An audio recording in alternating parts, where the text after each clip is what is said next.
Hey, let's talk about 5 common mistakes new nonprofits make, and more importantly, how you can avoid them. If you're just starting out and you're feeling stuck, then this is for you. These mistakes can cost you time, energy, and even funding, but with the right guidance, you can overcome them and build a nonprofit that thrives. So before we dive deeper, tell me in the comments what's one challenge you're facing right now in your nonprofit journey. If you're watching live, drop a quick "I'm here" so I'll know you're with me. And if you're catching the replay, type "replay" so I can come back and connect with you later, okay? So go ahead and put that in there real quick, okay? So, all right, do me a favor. I want you to grab a notebook. If you don't have a notebook, whenever you see me, grab a notebook because I'm going to drop some dimes and some jewels on you that you're going to want to write down, okay? Because you're going to want to take notes, because here are the 5 most common mistakes I see nonprofit founders make. And trust me, I've been there too. I've made them. So that's why I can speak on them, because I've made these mistakes. Okay. So, number one mistake that they make is focusing only on grants. Grants are great, but they're not the end all be all for funding. Okay. So relying solely on grants can leave you struggling if funding doesn't come through. And we know a lot of time it doesn't come through because it's a very competitive process. Instead, diversify your income streams. Think about sponsorship, donor campaigns, programs, and fees, or even selling some merchandise. You know, merch is cool. Merch is really cool, right? The key is to create multiple ways for money to flow into your nonprofit. So you're never stuck waiting for one source, multiple streams of income. We want it for our life. We also want it for our nonprofit. So let me know if you ever tried any of these strategies. Share your expertise in the comments, or your experience, or anything that you've done in the comments below, or email me. Depending on where you're getting this from, you can get this video in so many different ways. I'm not just going to be live. Okay. I'm going to send it around. Okay. So mistake number 2 is not networking or building trust. That is really key. This is so big. Sitting behind a computer is not going to build relationships. People need to know, like, and trust you before they'll support your cause. And that's just the way it is. Start small, go to community events, introduce yourself to local leaders, and share your vision. Share your vision. Okay.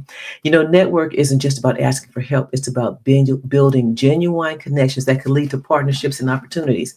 And that's what we want. We need partnerships and opportunities, right? So, what's one thing that you could do this week to connect with your community? Go ahead and drop your ideas below. Just give me one thing that you think that you can do this week. That's like, I'm going to connect with my community, whether it's clients I want to serve, or whether it's people I want to network with, other providers, or the politicians in the community. What am I going to do? Okay. So you ready for number 3? The number 3 mistake is creating a mission statement that's too broad. Your mission statement is the foundation of your nonprofit. If it's too broad, it can confuse people. A clear, focused mission helps others understand exactly what you do and why it matters. For example, instead of saying, "We help children," say, "We provide mentorship and mental health support to undeserved youth in Atlanta." This specifically makes your mission more relatable and is actionable. And you understand it, your board, people in the community, your staff, your volunteers, the people who you serve will be able to say, that organization serves mentorship for youth. I need to go over there. Okay. So let me ask you a question. Have you written your mission statement yet? Share it in the comments, because I would love to help you refine it if you would like. If you would like help with refining your mission statement, do me a favor. I'm going to share a link. You're going to see a ticker come across the screen. I'm going to show you this banner real quick. And go ahead and join my free community and say, "I would love for you to refine my mission statement, Vanessa." And just go ahead and put it in there. You see that ticker? I'm going to leave it on there, okay? If you're not my free community yet, if you're in the free community already, just go ahead and just pop it in there and say, "Please refine this," okay? So mistake number 4, ready for this one? Relying on an inactive board of directors. Boom! How many of you are relying on an inactive board of directors? An inactive board can be so frustrating, but it doesn't have to hold you back.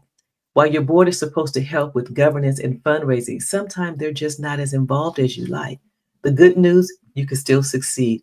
Focus on what you can do and use tools and systems to make your work easier. Because one thing that I always say is, you're the one that wanted to start the nonprofit, and you go on and you're asking people to please help them. See, people are like, "Okay, cool, I'll help you because I know, like, and trust you, so I'm going to help you." But it doesn't mean they want to start a nonprofit. They want to fundraise and do all the requirements. It's going to take a little time to get them there and nurture them, but don't let that hold you back. Do not depend on an inactive board, okay? So answer this question for me. How is your board doing? Are they active? Are you running the show on your own? Let me know. I understand. Trust me. I've been there. I laugh because I understand and I know what it's like. Okay. So you ready for number 5? Drum roll.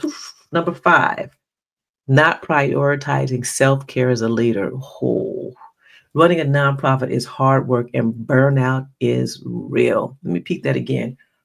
Burnout is real. Remember, you can't pour from an empty cup. Take time and rest.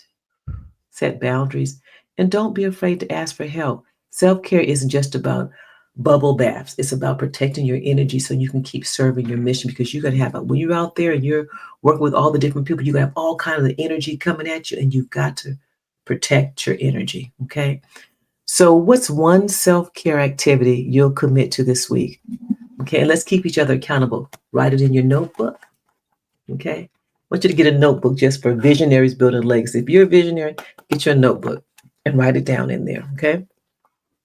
So let's recap the 5 common mistakes we talked about today. Okay. We talked about number 1, focusing only on grants.